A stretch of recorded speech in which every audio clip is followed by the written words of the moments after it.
Court का बड़ा झटका। तलाक से पहले अर्जुन को रहना होगा ताना के साथ श्रोत मामा के घर में। क्या कभी आपने सोचा है कि अगर आप किसी रिश्ते से भागना चाहें और कोर्ट आपको पकड़कर कह दे, भागने से पहले उसी इंसान की जिंदगी जीकर दिखाओ जिसे तुमने तोड़ दिया है। जरा सोचना, राजकुमारी राजकुमार वाली एसी लग्जरी कार, नौकर चाकर वाली जिंदगी से निकलकर सीधा एक छोटे से घर में जहां पंखा आवाज ज्यादा करता है और हवा कम, जहां गैस नहीं जलती तो दाल अधपकी रह जाती है, जहां हर महीने का किराया देने से पहले कैलकुलेटर 10 बार चलाना पड़ता है। अगर आपको अचानक वही रहना पड़े तो तूफान बाहर से ज्यादा अंदर नहीं उठेगा। यही होने जा रहा है अर्जुन के साथ। और आज मैं आपको सेक्स स्पॉइलर नहीं, पूरा इमोशनल ऑडियो बुक सुना कर जाऊंगी। तो तैयार हो जाइए, क्योंकि आज की कहानी सिर्फ बड़े घर की छोटी बहू के आने वाले एपिसोड्स नहीं, बल्कि आने वाले कई महीनों की टीआरपी की पूरी गारंटी है। सबसे पहले जरा पीछे चलते हैं। वो मोड़ याद कीजिए जहां से ये तूफान शुरू हुआ। अर्जुन ठाकुर हवेली का शहजादा, पिशिमुनि का लाडला, अपनी ही नजरों में सुपर हीरो, धीरे धीरे अपनी ही कहानी का विलन बन गया। उसे हमेशा से सिखाया गया, घर की औरतों का काम है रसोई, पूजा, सास ससुर की सेवा। सपने अगर देखने भी हैं तो सोते वक्त तक सीमित रखो। और इसी सोच के बीच घर में आई आहना, छोटी बहू लेकिन बड़े सपने वाली, आईएएस बनने की ठान चुकी, किताबों को अपना हथियार बना चुकी और खुद से ये वादा कर चुकी, मैं शादी करूंगी पर अपने सपनों को दहेज में नहीं दूंगी। शुरुआत में अर्जुन को ये सब अच्छा लगा था। उसे लगा, देखो कितनी अलग है, बाकी लड़कियों से हटकर है, कॉन्फिडेंट है। लेकिन जैसे जैसे आहना की पढ़ाई, उसकी पहचान, उसका जुनून आगे बढ़ने लगा, वैसे वैसे अर्जुन के अंदर का मर्दाना ईगो जाग गया। पिशिमुनि और पोल्टू दादा को तो जैसे मौका मिल गया, उन्होंने आग में घी डालना शुरू किया। देख रहे हो अर्जुन, तुम्हारी बीवी को किताबों से फुर्सत ही नहीं, कल कोई ये आईएएस बन गई तो तुम्हें कौन पूछेगा। और अर्जुन, जो सच्चे प्यार से ज्यादा अपनी मर्दानगी की इज्जत बचाने में लगा था, धीरे धीरे इंसान से स्टैचू बनता गया, ठंडा, कठोर और भावहीन। फिर आया वो दिन जो इस कहानी की दिशा बदल गया। हवेली के बीचों बीच सबके सामने अर्जुन ने तलाक के पेपर आहना की तरफ ऐसे फेंके जैसे कोई पुरानी रसीद हो। उसकी आंखों में ना दर्द था ना दुविधा, बस एक क्रूर जीत थी। तुम मेरे हिसाब से नहीं चल सकती, ठीक है, दरवाजा उधर है, सपने भी साथ ले जाओ, रिश्ता मैं तोड़ दूंगा। उसे पूरा भरोसा था, आहना रोएगी, चीखेगी, उसके पैरों में गिर जाएगी, कहेगी, अर्जुन मत छोड़ो, मैं पढ़ाई छोड़ दूंगी, बस मुझे हवेली में रहने दो, मैं वही बन जाऊंगी जैसी तुम्हारी पिशमोनी चाहती है। लेकिन कौन जानता था कि उस दिन हवेली में नहीं, इतिहास में नया पन्ना लिखा जाएगा। आहना ने आंखों के किनारों पर जमा आंसुओं को अंदर धकेला, अपने होठ भींचे और तलाक के पेपर में साइन कर दिए, बिना कोई ड्रामा, बिना कोई डायलॉग। उसका वो साइन सिर्फ एक दस्तखत नहीं था, वो एक चेतावनी थी। मैं झुकने नहीं आई, अगर मेरी उड़ान तुम्हारे अहंकार से बड़ी लगती है तो मैं उड़ान नहीं छोड़ूंगी, तुम्हें छोड़ दूंगी। और वह हवेली छोड़कर चली गई, श्रोत मामा के साधारण से घर में, जहां दीवारें कमजोर हैं लेकिन रिश्ते मजबूत। उधर हवेली में माहौल बिल्कुल उल्टा था। पिशिमुनि की मुस्कान कानों तक पहुंच चुकी थी। पोल्टू दादा मन ही मन जायदाद के नए नए कैलकुलेशन कर रहे थे। अब अर्जुन सिंगल है, अब हम उसके लिए कोई ऐसी बहू ढूंढेंगे जो बस हाँ में हाँ मिलाए। बायोडाटा निकलने लगे, रिश्तेदारों को फोन जाएं, कोई सीधी सादी घर बैठने वाली, ज्यादा दिमाग ना चलाने वाली लड़की हो तो बताइए। सबको लग रहा था ये तलाक कुछ ही दिनों की बात है, कोर्ट में डेट लगेगी, कुछ सवाल जवाब होंगे और काम खत्म। लेकिन ऊपर वाला जब गेम पलटता है ना, तो स्क्रिप्ट राइटर्स भी शौक में आ जाते हैं। और अब आते हैं उस दिन पर जिसने पूरे शो का ट्रैक ही बदल दिया।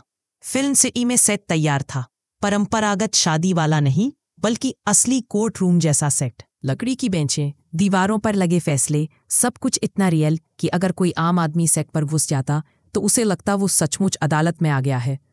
एक तरफ अर्जुन और उसका वकील, काले कोट में, मूंछों में तिरछी मुस्कान, हाथ में फाइल, लेकिन जबान पर पिशमोनी की बोली। दूसरी तरफ आहना, साधारण साड़ी, बिना हेवी मेकअप, लेकिन एक ऐसा तीखापन चेहरे पर कि पूरा कोर्ट उसी को देखता रह जाए। सीन शुरू होता है वकील के तानों से, माय लॉर्ड, ये लड़की हमारे क्लाइंट के परिवार के लायक नहीं। इसे रुपयों से ज्यादा किताबों की चिंता है, घर की मर्यादा से ज्यादा अपने करियर की फिक्र। ये पुरानी परंपराओं को तोड़ना चाहती है। ऐसे में ये शादी चल ही नहीं सकती। ये सुनकर पिशमोनी के चेहरे पर फख्र का साया और गहरा होता जाता है। उन्हें लग रहा है, वाह क्या वकील चुना है मैंने। अर्जुन कटघरे में खड़ा, चेहरे पर वही पुराना एटीट्यूड। उसे पूरा भरोसा है कि कुछ ही देर में जज साहब मुक्का मारकर बोलेंगे, डिवोर्स ग्रांटेड।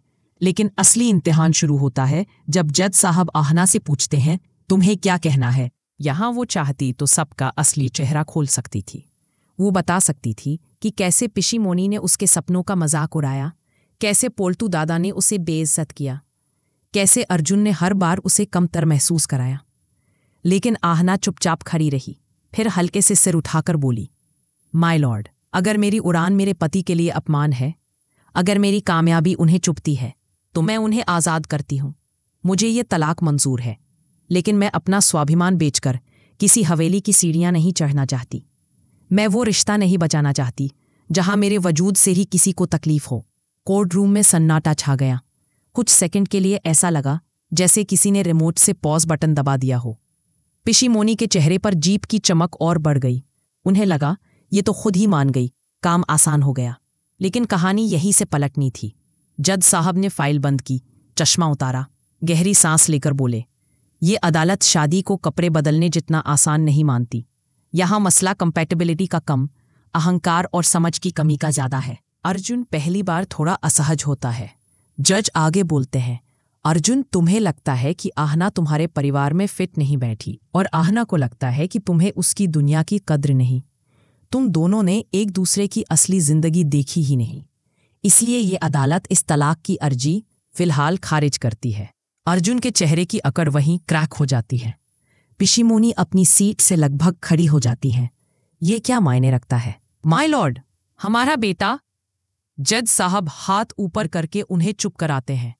अगले 6 महीने आपके लिए कूलिंग पीरियड होंगे, लेकिन ये कूलिंग पीरियड अलग अलग घरों में रहकर नहीं बीतेगा। पूरा कोर्ट सांस रोके सुन रहा है।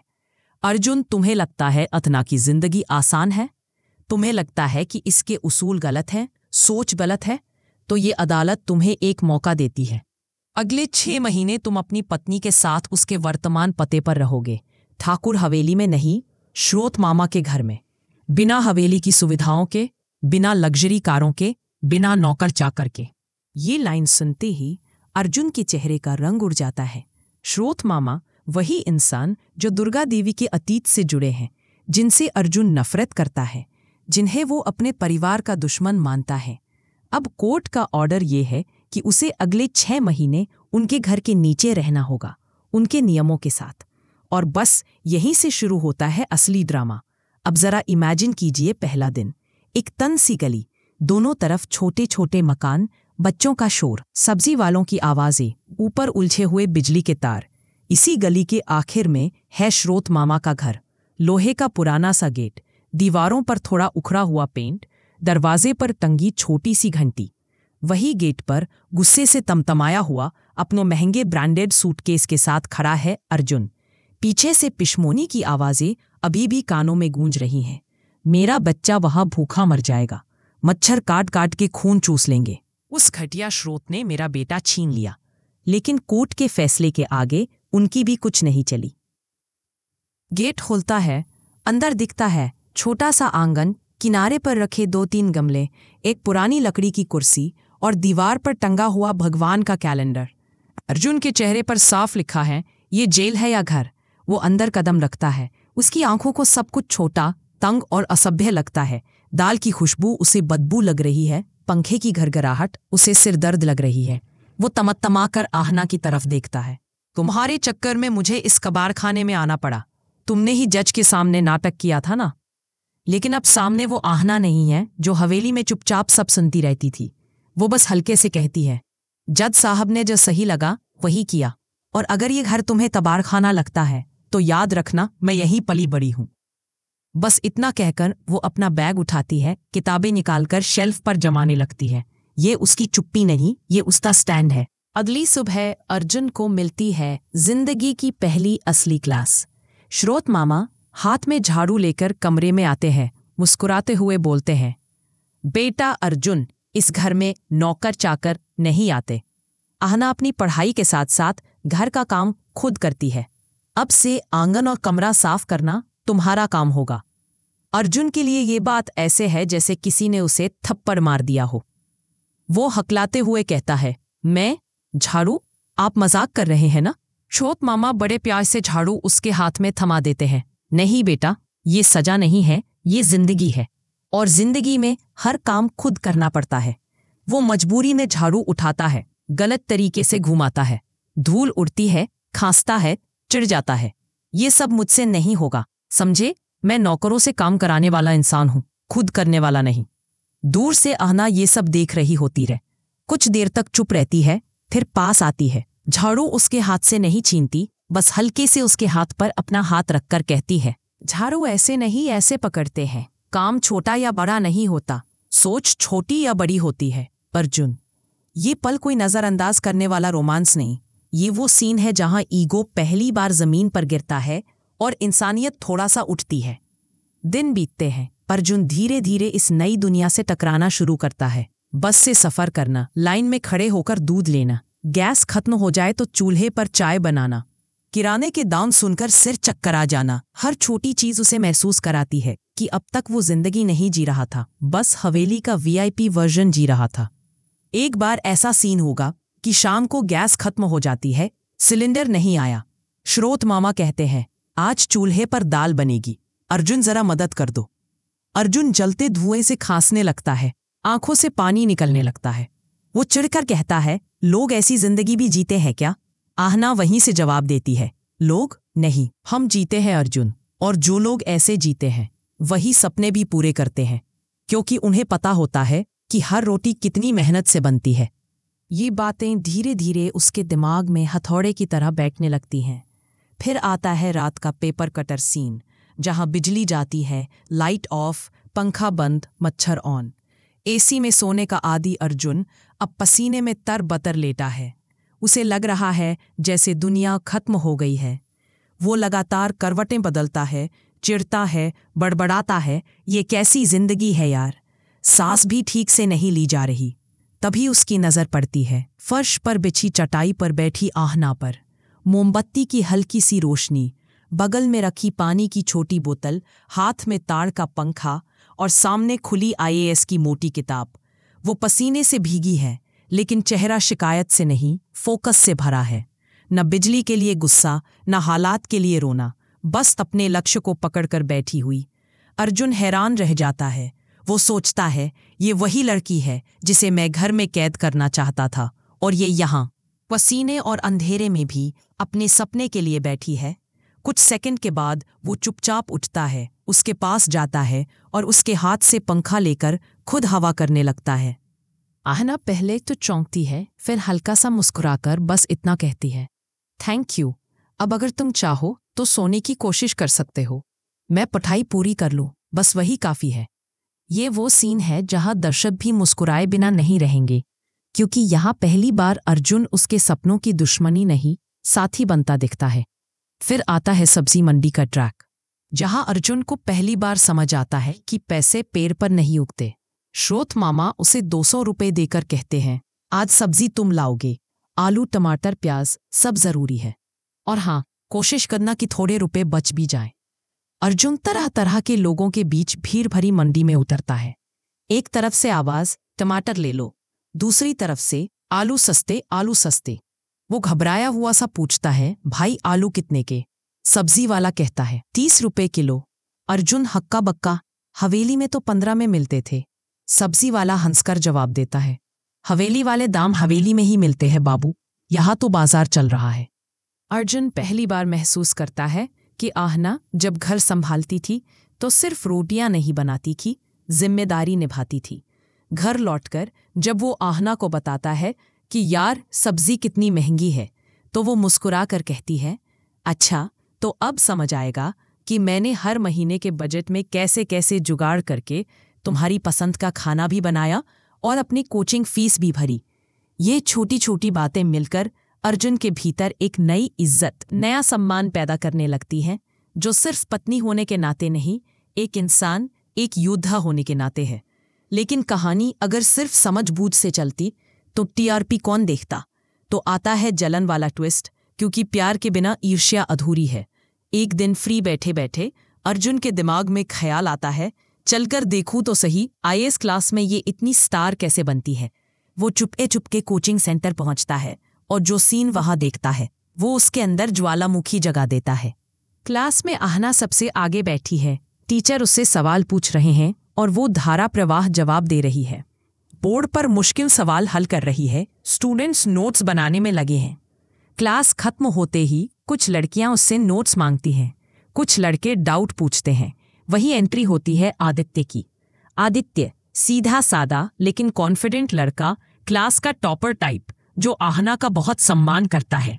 वो हंसते बोलते किसी मुश्किल टॉपिक पर डिस्कशन करते हुए आहना के कंधे पर हाथ रखकर एक पॉइंट समझाने लगता है।